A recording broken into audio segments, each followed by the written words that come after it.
All right, Miles, let's talk about the Baltimore Ravens. This is a team coming off a huge victory over the Cincinnati Bengals, first in the AFC North. They're in a strong position, but due to some injuries, there are some concerns at some key positions that could affect their ability to make a deep playoff push coming into the postseason this year if they can make the playoffs, although it certainly seems like they're on the track right now. But I know you got specifics about a way the Ravens could actually address one of those major issues. But before I hand it off to you to talk about that, Ravens fans, we want to hear from you in the comments section below. Look, you got a game against the New York Giants coming up this weekend. The Giants, surprising team with only one loss. This is a big chance for the Ravens to make a big statement against a team that's been looking pretty hard to beat this season. Give us what you think the final score would be in the comment section below. Your prediction, final score, Ravens, Giants. Let us know what you think. But Mize, let me know what you got for the Baltimore Ravens. Yeah, Nick. So I think 28-14 is going to be a score. Baltimore gets the win here. But outside of that, okay, last week, what did we notice? Okay, Rashad Bateman was injured, and so he did not play versus the Bengals. And Lamar, he didn't look the same out there. And I feel as if it was because he did not trust some of the younger guys coming into the game. When you talk about James Prochet, who he looked promising preseason, got the injury, hasn't had a lot of time to develop with Lamar since then. Obviously, Tylan Wallace was out there as well, and there's a couple of overthrows on Lamar, and I think that's due to chemistry, timing, and all of that rapport built up with receivers.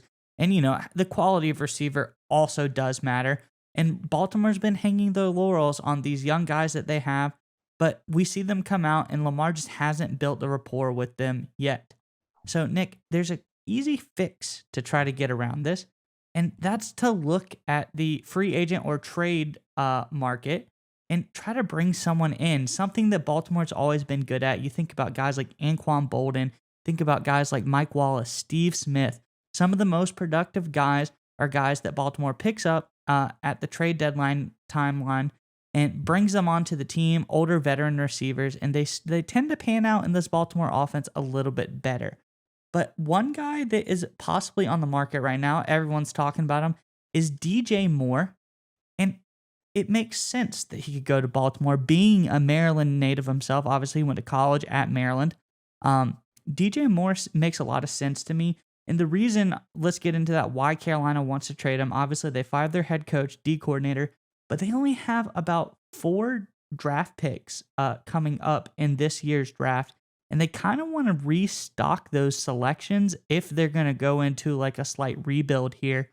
So trading away some players like McCaffrey, DJ Moore, anyone else they may be willing to give away would help them get the draft picks they needed because they're already off to a 1-4 start. But what do you think about Moore as a fit here in Baltimore, Nick? Look, it's no doubt you need to give Lamar Jackson more help on the outside. So I'm going to run a few numbers by you real quick here, Mize. So throughout the first 3 games of the regular season, right, the Ravens, this was with Rashad Bateman fully healthy. This is Lamar Jackson's stat line. I'm going to focus on quarterback rating and yards per attempt. Game 1, 98 passer rating. Game 2, 142. Game 3, 110 with yards per attempt of 7.1, about 11, and 7.5. Then you have the next 2 weeks. Bateman gets hurt mid-game against the Buffalo, doesn't play against the Bengals. Look at this. Passer rating, 63 against the Bengals, 72. 63 was against Buffalo. Yards per attempt, 5 against Buffalo, and then 5.4 against the Bengals. You can see the noticeable drop off. And you mentioned the eye test of timing being off, the receivers not making plays. You can tell that right now Jackson doesn't have the weapons he needs on the outside to keep this momentum going that he had in the first 3 games of the season when he was virtually unstoppable. And I love a move for getting a guy like DJ Moore. And there's a lot of precedent for making a move like this without giving up the bank. I look at the 2019 trade. The Denver Broncos traded Emmanuel Sanders to the San Francisco 49ers.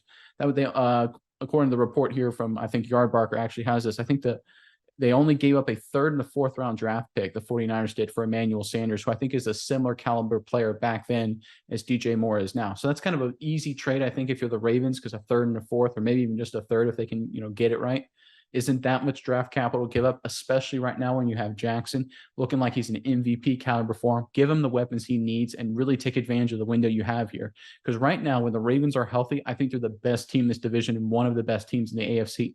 But they need guys to back up that are out. You got Bateman hurt. You need to bring in Moore now, or a guy like Moore, to hopefully backfill that. And when everybody gets healthy, you've got the total talent level across the board to compete with the likes of the Chiefs and the Bills.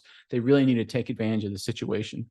Yeah, Nick. So if you could get them for that price range, I think that's pretty solid there. A And the third and a Panthers would fourth. take that, you think, right? I mean, they Yeah, need the I picks. I think they need it. Like you said, they really need it. I was trying to look over here.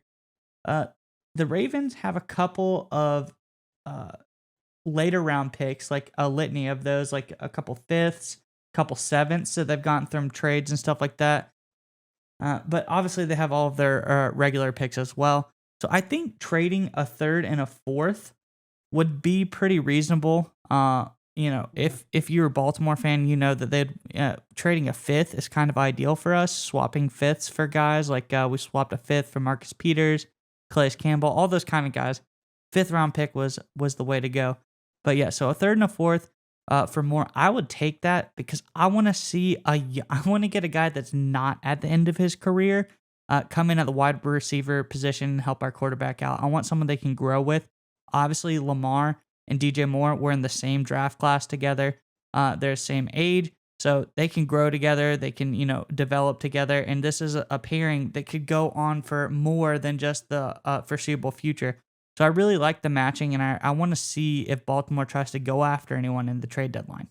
Well, yeah, because I think recently having they gone after veterans, like washed up veterans, to your point, I think Willie Snead, Des Bryant, so going after a guy in his prime that's actually in his physical prime, I think is the right move for the Ravens here, because going after the veterans on the cheap hasn't really worked out.